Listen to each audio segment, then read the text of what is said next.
us about Armor Wars, the next Marvel? What's Armor Wars? Welcome back, everyone. It's Charlie. Marvel has been canceling a bunch more movies and TV shows recently, delaying some stuff indefinitely. That's just a nice way of saying something has been canceled. Some of the canceled stuff we knew about already, and based on what the head of Marvel Television, the other producers, have been saying behind the scenes, we have a pretty good idea of what's going on just in general. Even though you hear stuff is canceled or delayed forever, it sounds like a bad thing, but in a lot of cases, with what's happening at Marvel right now, the stuff they're tossing, it's actually a good thing, so we'll explain why. If you're brand new to the channel, be sure to subscribe to get all the videos. Of course, I will do videos for whatever they do actually wind up releasing the next couple of years. I put that Don Cheadle Iron Man Armor Wars clip at the beginning of this because it is kind of funny and it's probably one of the biggest things on this list of stuff that's been delayed indefinitely or like soft canceled. Maybe we'll see it in the future, maybe we will not see it. Marvel also likes to do that too, where they just won't say anything about a project that you know is supposed to happen and then like 10 years go by and you never see it. Like, oh well, you know, it kind of got put on a shelf, like effectively kind of got canceled. Kevin Feige announced Armor Wars back at that big Disney Plus day in 2020 where they announced a ton of new projects, including the Blade movie with Mahershala Ali, which still has yet to happen. Cue Wesley Snipes and Ryan Reynolds. There's only been one Blade. There's only ever going to be one Blade. Don't worry, we will talk about the Blade movie, because it would be cool to see Wesley Snipes come back for sort of a Logan-style send-off. That's why Ryan Reynolds has been campaigning for Marvel to actually give him his Logan-style send-off movie. But until they released this clip of Don Cheadle joking about Armor Wars not actually happening, being canceled, they had not said anything about Armor Wars in years. Like, he was in Secret Invasion as Skrull Rhodey, then the real Rhodey right at the end of that. That was originally supposed to set up his larger return in what was initially going to be the Armor Wars TV series. It started life as a TV series when they first announced it. And between all those 2020 announcements in Secret Invasion, a lot of other bad things happened behind the scenes at Marvel. It was, like I said, total chaos. We refer to that as the pandemic era of Marvel trying to make movies and TV shows. It did not go well. Like everybody in general, all the studios, not just Marvel, had a really, really hard time actually making stuff of quality during the pandemic. But there was some actual quality stuff that came out. But generally as a whole, like when you look at the multiverse saga, Marvel Phase 4, Marvel Phase 5, what that turned into, it was just a real mess. Which is why a lot of the stuff that got announced in 2020 never got made. Or it did get made and got thrown in the back of a closet.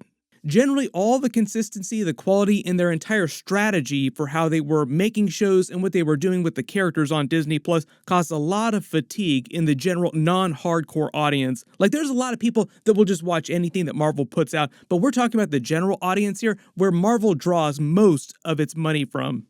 In order for Marvel to function as a company, they need to get everybody excited to spend their money on Marvel, not just the hardcore fans. So when we say there was a lot of fatigue in the audience, generally that's from the non-hardcore audience that has trouble following through all the different Disney Plus shows into all the movies, like this long-running plot bouncing back and forth between everything.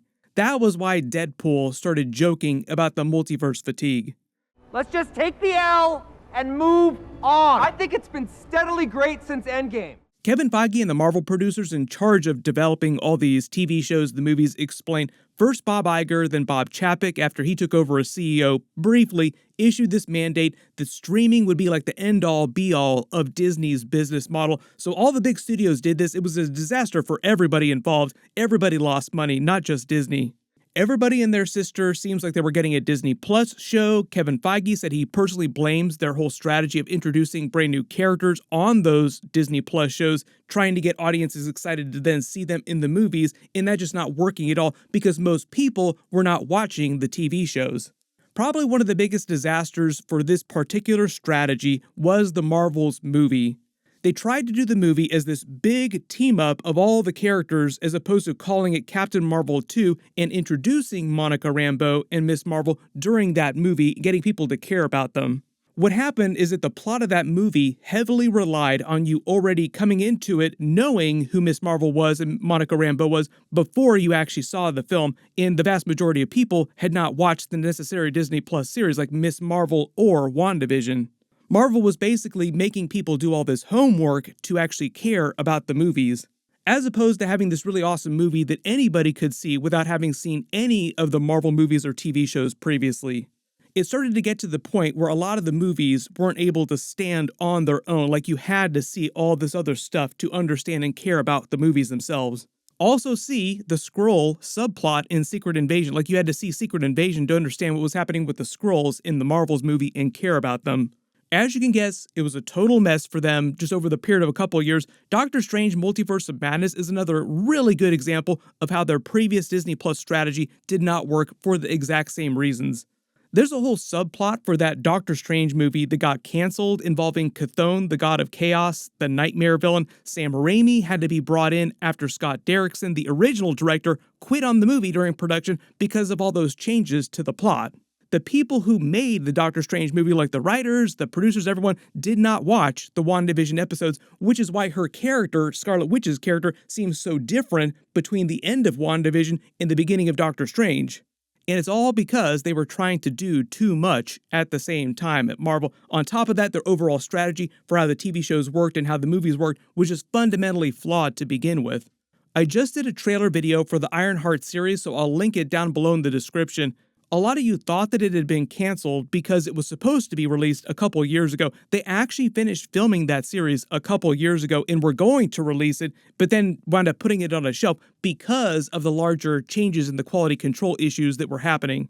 Later during the pandemic, when Marvel started to change a lot of their release plans, trying to make things better, it was decided that Armor Wars would be too expensive to do as a TV series. They needed to do way too many CG armors on a TV budget. It would be like doing an Iron Man movie if he never wore armor and there were no huge battles or fight scenes. Like, it was just him walking around, talking to people. Part of the whole pitch of the Armor Wars title is that you see a ton of Iron Man armors fighting wars with each other. After that was turned into a movie, a couple years went by with no word on it. The Ironheart series was delayed indefinitely so that it could be released alongside Armor Wars because they were meant to be connected, like Riri Williams would appear in the Armor Wars movie. Then the big post-pandemic streaming crash happens with all the different studios. Disney, everybody is in total chaos. A bunch of their movies, TV shows start underperforming significantly. This also happened to DC on their side of things at Warner Brothers. Remember all the Deadpool jokes? He was talking specifically about what was happening at Marvel, and he was not lying. So Kevin Feige's big plan to fix everything was to completely change their strategy for how they make TV shows and how those connect with the movies and what actually winds up getting made. Keep in mind, though, this is relatively recent, and they'd already filmed a ton of stuff that was just waiting to be released. So there's still a lot of like old-era Marvel stuff waiting to come out. Ironheart is a good example of that. That was filmed before they made all these big changes. All the budgets get slashed, and to give themselves more time to polish everything they're releasing, Marvel pulls way back on their output. It's why Deadpool and Wolverine was the only movie they released this year. Originally, they were going to release 4 movies and like 4 to 5 TV shows.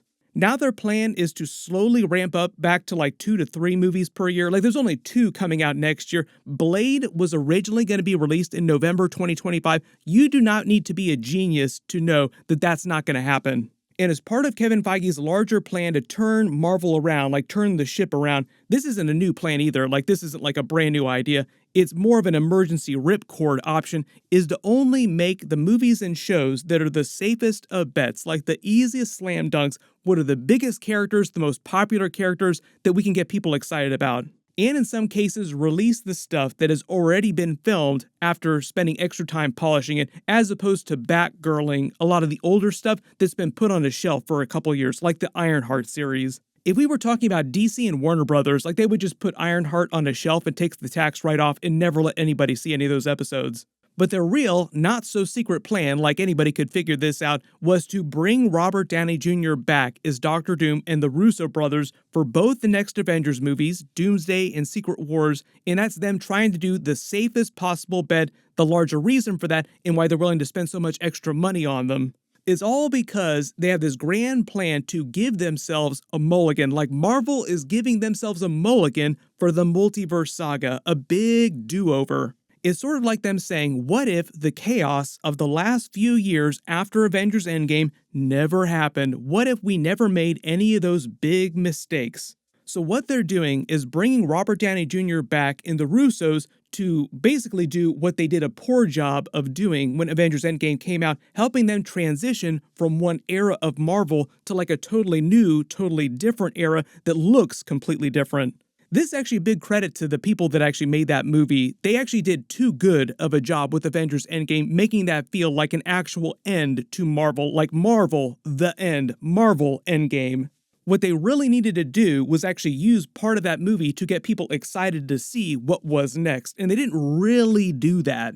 One of their other big problems heading into Marvel Phase 4 is that they did not have an actual plan. Like, the next year came and they had some stuff that they developed, but they didn't really have any idea of how it was all going to fit together or what their next Avengers movie was going to be.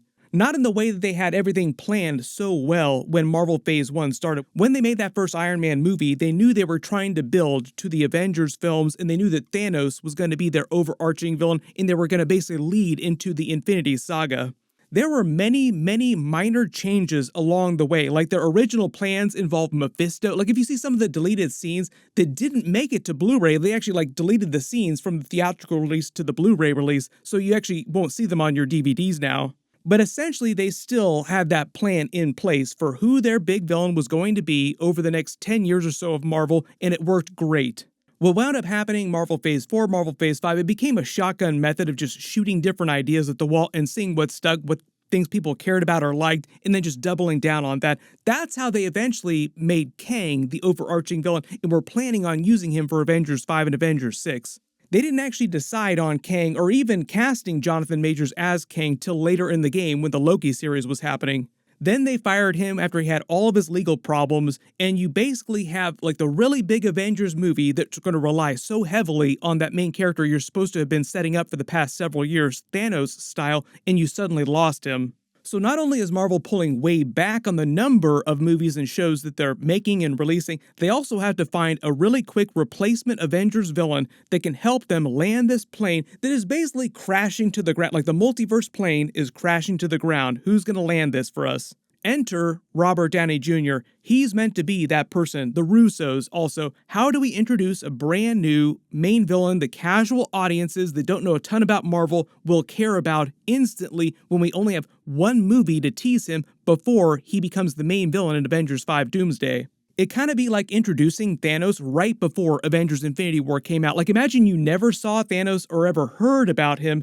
Then they just tease him in the Thor Ragnarok post-credit scene, like you don't even see him at the end of that movie, and he winds up in Infinity War as this main villain. That's basically the situation they found themselves in with Avengers 5. So essentially, Marvel right now is scrambling to flex tape the Marvel Cinematic Universe. Like, boom, let's fix this. Who can do this for us? Robert Downey Jr. is that person. They feel like the safest of bets. Like, everybody loves Robert Downey Jr. as his Iron Man character. Why don't we just bring him back and say that he's this other character, so you have a lot of casual people excited to go see him in a movie theater and see what's actually going on. Do not be surprised if Deadpool continues to call them out on what they're doing here while they're actually doing it. So this is why they finished Secret Wars, using that as an attempt to soft reboot the MCU, clean up a lot of the leftover mess of the last few years, pretend like it never happened going forward. Like, what are you talking about? Marvel Phase 4, Marvel Phase 5? That stuff never happened. We don't know what you're talking about. It's always been this new way that you saw after Secret Wars. Marvel basically giving themselves the do-over so that they can move forward the way they want to or should have done after Avengers Endgame, with a much better handle on what they're actually releasing, only letting bangers out the door. What they've also changed about their Disney Plus strategy, this is like a whole separate thing too, because we're just talking about movies for a little while, is now they're developing TV shows more like actual TV shows used to work, where they work through a bunch of ideas and only make the strongest one, instead of giving everybody their own Disney Plus series, then trying to find out how to connect them all much, much later in an unsatisfying way. This is why Daredevil Born Again is their new flagship show with multiple planned seasons, and you won't have to watch the TV shows to understand what's happening in the movies anymore. As for the Blade movie, Marvel is still committed to making it, at least that's what they're saying, but it's one of those movies that's been delayed indefinitely, like the next solo Hulk movie. There is a Hulk movie that they are trying to make. The reason why it's not coming out till after Secret Wars is completely different though. Their biggest problem with the Blade movie all these past several years has mostly been the different scripts. Like, they can't agree on an actual script to make it. But the reason why it's taking so much longer to release this Hulk movie is still legal problems. Marvel still doesn't have the necessary rights to release a solo Hulk movie. Universal is still holding those hostage. Currently, that story would be more of a World War Hulk film. That's part of why they're introducing so many Hulk-related characters recently, like the Red Hulk, Thunderbolt Ross, Scar, She-Hulk. They brought the Abomination back. They brought the leader back from Incredible Hulk. He's going to be the main villain of Captain America: Brave New World. So you can kind of see they're putting the pieces on the board, preparing to make that Hulk movie. There are a billion different projects that Marvel has announced that I didn't have time to actually completely work through in great detail in this video. So if you do have specific questions about a particular show that I didn't mention in this video or a particular movie, just write it below in the comments and I'll try to explain what's happened with that. Generally moving forward with Marvel, like the next couple years and after Secret Wars, expect them to mostly lead with bangers only, or at least that's the idea. There's a bunch of big stuff coming up. Agatha episodes start next week. I'll be doing videos for that. There's going to be a bunch of Scarlet Witch stuff happening, explaining how she comes back to the MCU. We're also getting the Penguin episodes next week, so I'll be doing videos for that too. Finally getting some more DC series. Be sure to enable alerts for my channel so you don't miss any of that. There's a brand new Venom: The Last Dance trailer. Click here for that, and click here to learn about Marvel Knights that they're developing and the return of Marvel's Defenders characters. Thank you so much for watching, and I'll see you guys in the next one.